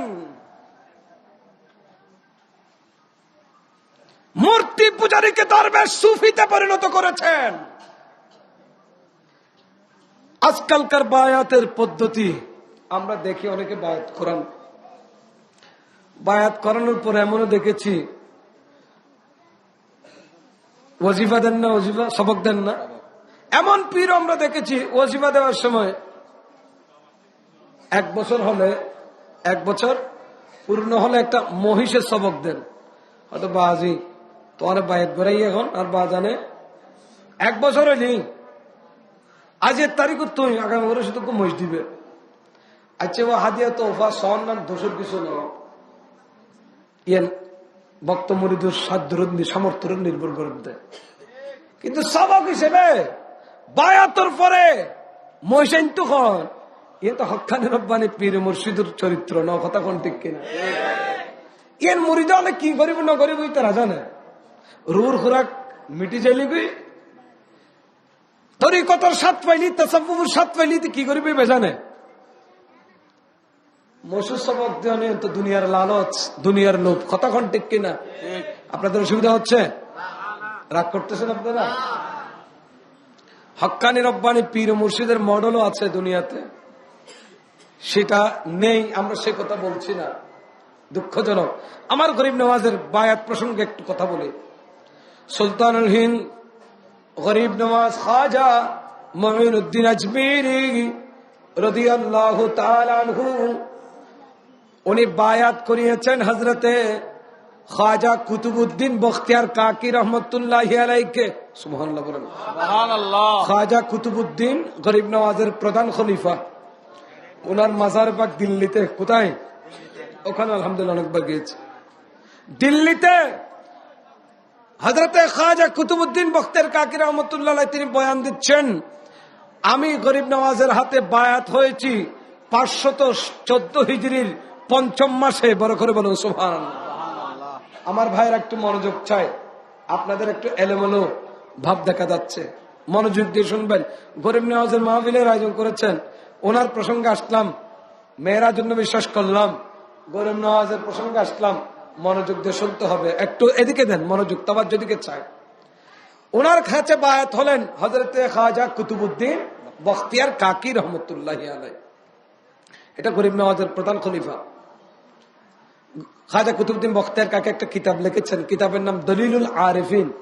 এটা হযরতে খাজা গরিব নওয়াজের যত কথা আছে, ওনার যত নসিহত আছে, সবগুলো সেখানে জমা করেছেন।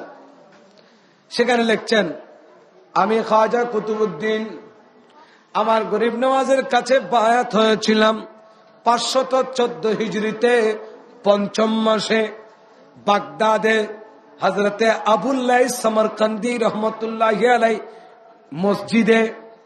আমার বায়াত হওয়ার সময় সেখানে উপস্থিত ছিলেন হযরতে খাজা শেখ শাহাবুদ্দিন মোহাম্মদ সোহরাওয়ার্দী রহমতুল্লাহ আলাইহি, যিনি সোহরাওয়ার্দিয়া তরিকার প্রবর্তক। সোহরাওয়ার্দী একটা তরিকা আছে, ওই মজলিসে তিনিও ছিলেন। আরো কয়েকজন বুজুর্গ ছিলেন, হযরতে দাউদ কিরমানি রহমতুল্লাহি আলাইহি ছিলেন। আমাকে আমার গরিব নওয়াজ বায়াত করালেন, আমি গরিব নওয়াজের খাজা বাবার কদমে চুমু খেলাম। বায়াত হবার পর আমি ওনাদের নসিহত গুলো শুনলাম, ওনাদের প্রথম এবং প্রধান নসিহত ছিল নামাজ। নামাজ প্রসঙ্গে ওনারা বলছেন, একজন হক্কানি রব্বানি পীর মুর্শিদ যখন বায়াত করেন, বায়াত করানোর পরে সর্বপ্রথম যে সবক দিয়ে থাকেন ওই সবক হলো নামাজ, নামাজ, নামাজ। উচ্চ আওয়াজে বলি সুবহানাল্লাহ। কথা বলেন ঠিক কিনা? হক্কানি রব্বানি পীর মুর্শিদের চরিত্র দেখবেন, ওনারা বায়াত করানোর পরে সর্বপ্রথম নামাজের সবক দিয়ে থাকেন। বলেন, তোমার উপর পঞ্চেগান নামাজ আদায় করা ফরজ, পঞ্চেগান নামাজও পড়তে হবে আর নফল নামাজও পড়তে হবে। নামাজের তাকিদ দেন, নামাজ শিক্ষার জন্য, নামাজের তালিমের জন্য উৎসাহ দিয়ে থাকেন। কারণ নামাজ ছাড়া আল্লাহর সাথে দিদার করার অন্য কোনো মাধ্যম নাই। আপনি আল্লাহর সাথে সাক্ষাৎ করতে চান তো আপনাকে নামাজ পড়তে হবে, মসজিদে আসতে হবে। কথা বলেন ঠিক কিনা?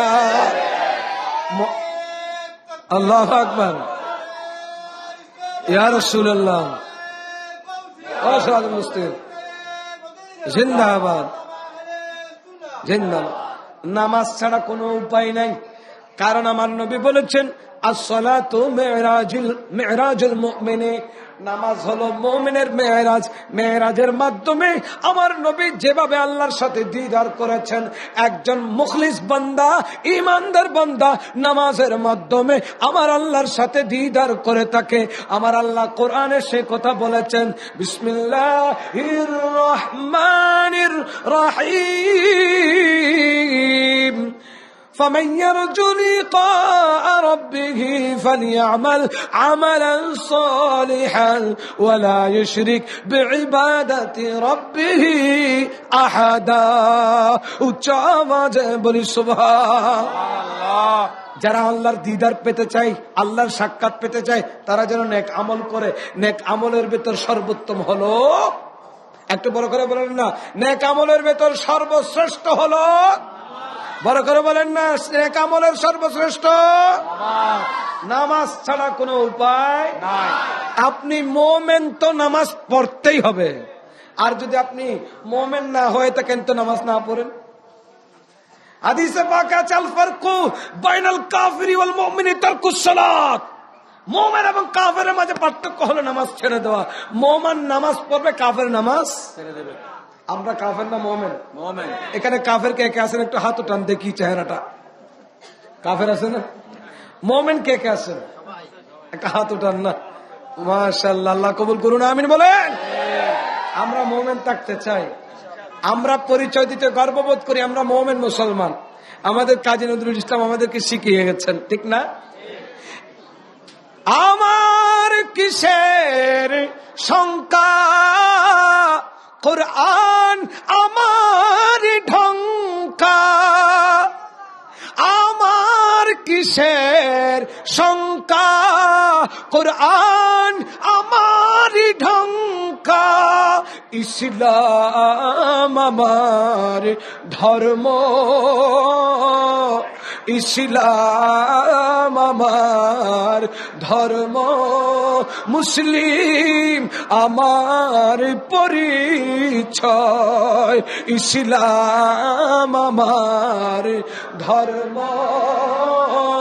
মুসলিম আমার পরিচয়। বড় করে বলুন সুবহানাল্লাহ, আর বড় করে বলুন সুবহানাল্লাহ। আল্লাহ আমার প্রভু, আমার নাহি নাহি ভয়। আমার নবী মুহাম্মদ জাহান তারিফ জগৎময়। আমাদের সব আছে, কথা বলেন ঠিক কিনা? কোনো কিছুর অভাব, এরপরেও আমাদের কাছে অভাব কিসের? বলে আমাদের অভাব হলো অনুসরণের, মানার অভাব। আমরা অনুসরণ করি না, মানি না। আল্লাহ আমাদেরকে অনুসারী হওয়ার তৌফিক দান করুন, আমিন। মুখলেস অনুশাসন মেনে মুখলেস অনুসারী হওয়ার তৌফিক দান করুন। এই জায়গাতে আমরা ফেলার, শুধু এই জায়গাতে সব আছে। কয় দেওয়া গরত ব্যাগ গিন আছে, তারপরে বলে হাবারানো করে। তার বর্ত খাতে পয়সার অভাব নাই, ব্যাগিন আছে, ব্যাগিন দিয়ে মাস্টারও দিয়ে উজুরও দিয়ে ভালো মাদ্রাসা পড়ার বিশ্ববিদ্যালয় এর ফলে না পড়ে, তাহলে তার কিছুর অভাব নেই। শুধু অভাবটা হলো কি পড়ালেখা, স্টাডি করার, টেবিলে বসা। অনুরূপ ইসলামে সব আছে, শৌর্য, বীর্য, ইতিহাস, ঐতিহ্য সব আছে। আমাদের ফাউন্ডেশন অত্যন্ত মজবুত। আল্লাহ যদি আমাদের স্রষ্টা হন, আর কোনো ভয় আছে? আল্লাহকে ভয় যে করে তার কোনো ভয়, নবীর মোহাব্বত যার অন্তরে আছে তার কোনো ভয়, অন্য মোহাব্বতের দরকারও নেই। মুখে দাবি করি সব, অন্তরে নেই বিন্দু মাত্র ভক্তি মোহাব্বত, অন্তরে নেই বিন্দু মাত্র ভক্তি মোহাব্বত, অথচ আমরা দাবি করি রাসূলের উম্মত। ভুল, সবই ভুল, এ ভুলের দিতে হবে খেসারত। আজকের ইতিহাস নয়, আপনি আব্বাসী খিলাফত থেকে দেখেন 573 বছরের ইতিহাস ধূলিসাৎ হয়ে গেছে।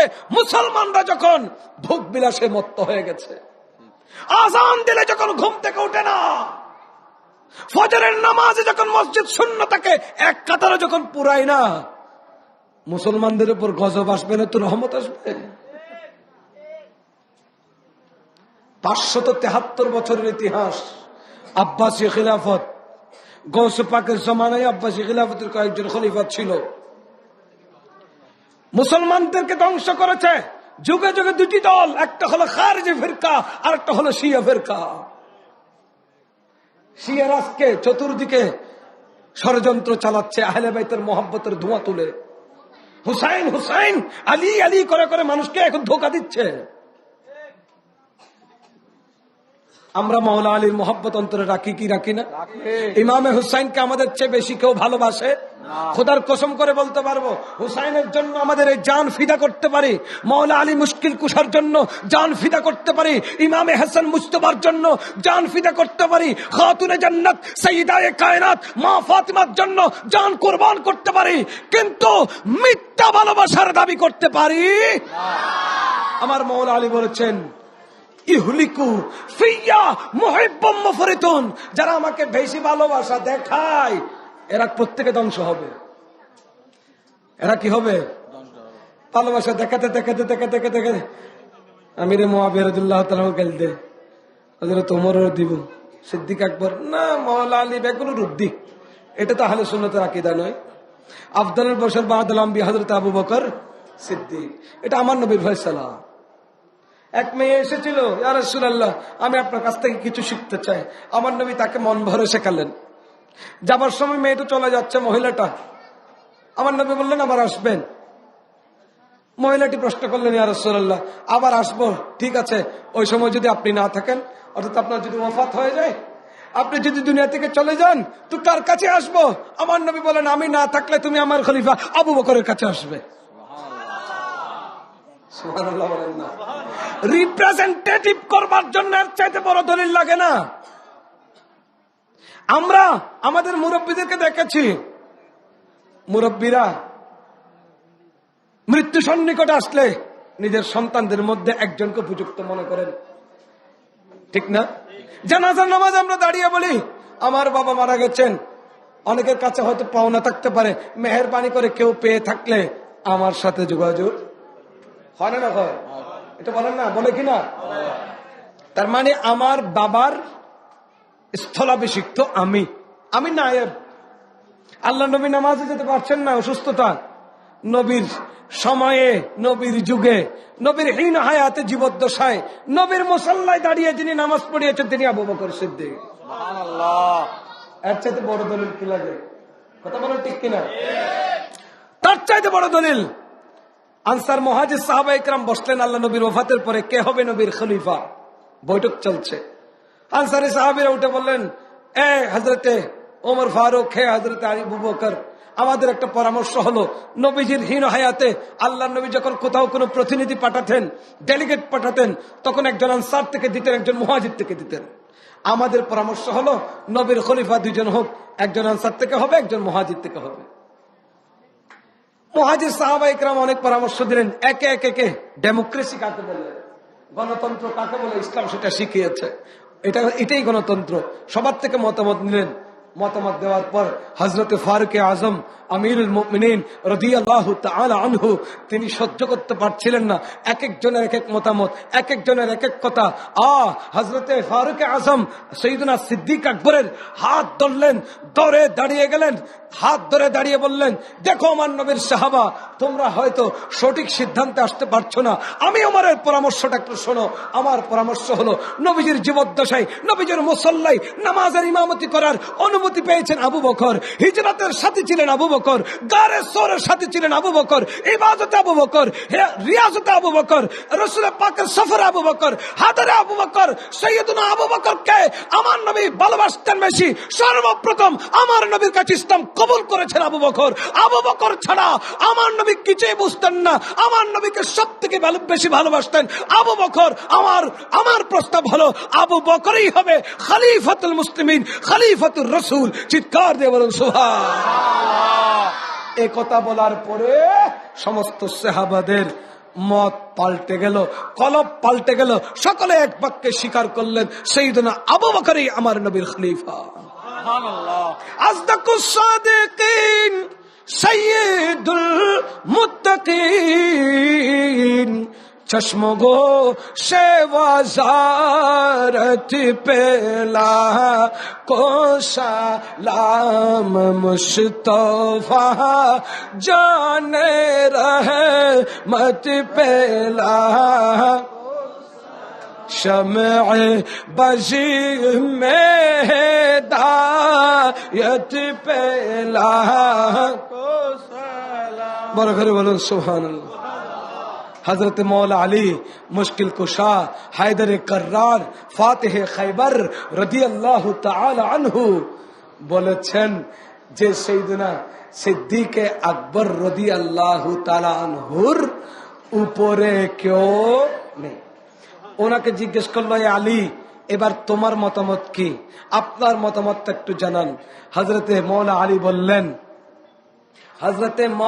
বললেন যে যাকে আমার নবী এগিয়ে রেখেছেন, আমার নবী এগিয়ে রেখেছেন, কদ্দামাকা রাসূলুল্লাহ সাল্লাল্লাহু আলাইহি ওয়াসাল্লাম ফামানিল্লাযী ইউআখিরুকা। এ আবু বকর, যেখানে আমার নবী আপনাকে এক নম্বরে রেখেছেন সেখানে আপনাকে পেছনে নিয়ে যাবে সেই খেয়ে। আবার সাইয়েদনা আলী রাদিয়াল্লাহু তাআলা সে কথা বলেছেন। অতএব সিদ্দিক আকবর রাদিয়াল্লাহু তাআলা আনহুই নবীর খলিফা। এটা আহলে সুন্নাত ওয়াল জামাতের আকীদা। আর হযরত মাওলা আলীকে জোর করে যারা সাইয়েদনা সিদ্দিক আকবরের উপরে বসাতে চান, এদের কাছে মাওলা আলীর কোনো মহব্বত নাই।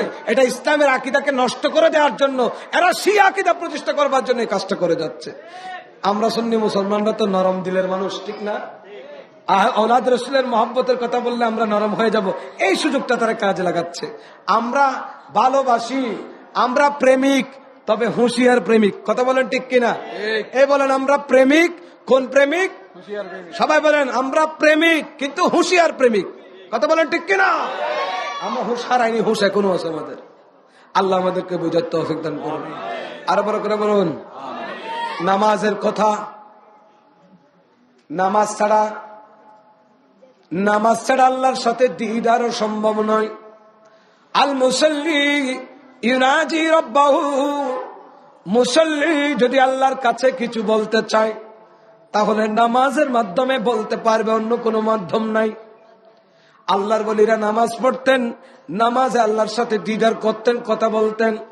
খাজা ইউসুফ চিশতি রহমতুল্লাহি আলাইহি অনেক বড় আল্লাহর ওলি, বুজুর্গ সুফি দরবেশ। ওনার একটা অভ্যাস ছিল, একটু মনোযোগ দিয়ে শুনেন। উনি যখন নামাজে প্রবেশ করতেন আল্লাহু আকবার বলতেন। আল্লাহু আকবার বলা এটা তাকবীরে তাহরিমা, এটা বলা ফরজ। কথা বলেন ঠিক কিনা? এটা বলা কি?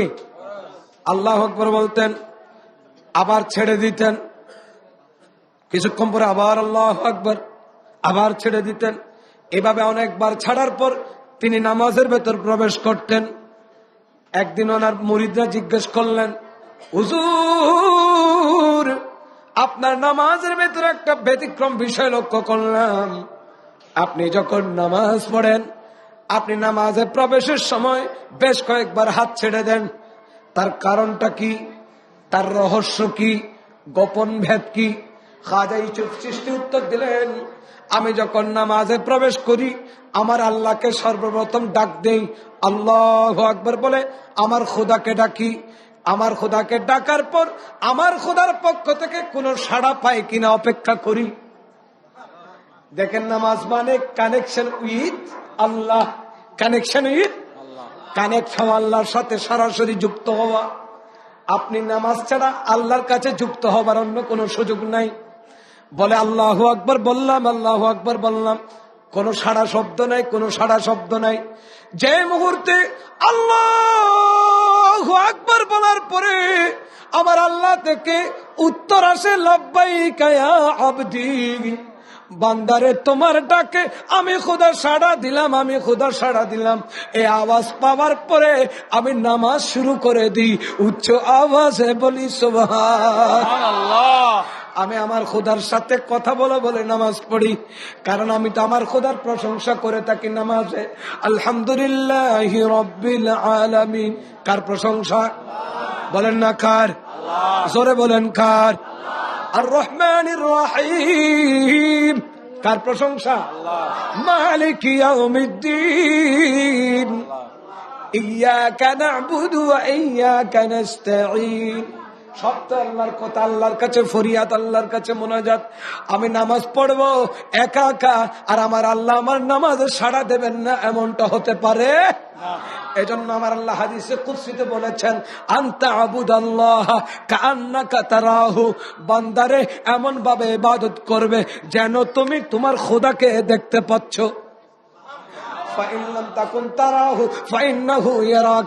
তুমি যদি তোমার খোদাকে দেখতে না পাও, এই আকীদা রাখবে, এই বিশ্বাস রাখবে, তোমার খোদা তোমার আল্লাহ অবশ্যই অবশ্যই তোমাকে দেখতে পাচ্ছেন। কথা বলেন ঠিক কিনা? আল্লাহ দেখতে পাচ্ছেন, তার মানে আল্লাহর সাথে কানেক্টেড হয়ে তুমি নামাজ পড়বে, আল্লাহর সাথে সরাসরি যুক্ত হয়ে নামাজ পড়বে। এটাই তো আসল নামাজ, ঠিক কিনা? ইয়া তো আর ভাই নামাজ পড়ে, আল্লাহু আকবার। সোহেল 5 কেজি, সোহেল 1 কেজি, আলু 2 কেজি, মসুর ডাল 1 কেজি, ব্যাগ কিনে মিলি 955 টিয়া হই। আতি কহ দিয়া খন্ডা খাত হইতে ফরি হরা খাত হই। আবার ভাঙ্গি নামাজ আবার শুরু করছি। এবারে গে কত সুন্দরবনত খড়ে, এরপরে কক্সবাজার, এরপরে খাপতে রাঙ্গামাটি। এই অবস্থা আর নামাজ কলপ ঠিক নেই তো। হারাম ঢুকে দা, হারাম বাসেন না, যাচাই বাসে জিয়ান ফারে ঢুকে ফেলাতে না, খেয়ে ফেলাতে। লা তাদখুলুল জান্নাতা জাসাদুন গুজিয়া বিল হারাম। যে শরীরে হারাম ঢুকেছে, শরীরটা কখনো জান্নাতে যাবে? বলেন যাবে? ব্যাংকর টিয়া নখাত দিলে মানুষ আসলে হতে হোক বাসেন না, অ্যাকাউন্টত খটিয়া আছে না, এই জীবনও করে ইতারাও খার মানুষও খার, ইতারাও খার।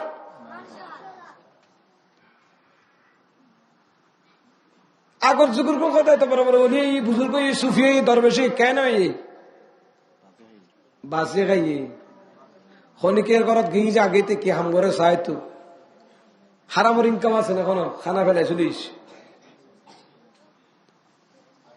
চলাফেরা বহুত সাবধান আছে, সতর্ক আছে, যাত্রার সামনে ন যায় উদ্দে চলাফেরা। মরত ফইলেও বহুত মরত আছে, দেয় না খরচ ব্যাঙে ফেলাই দেয়।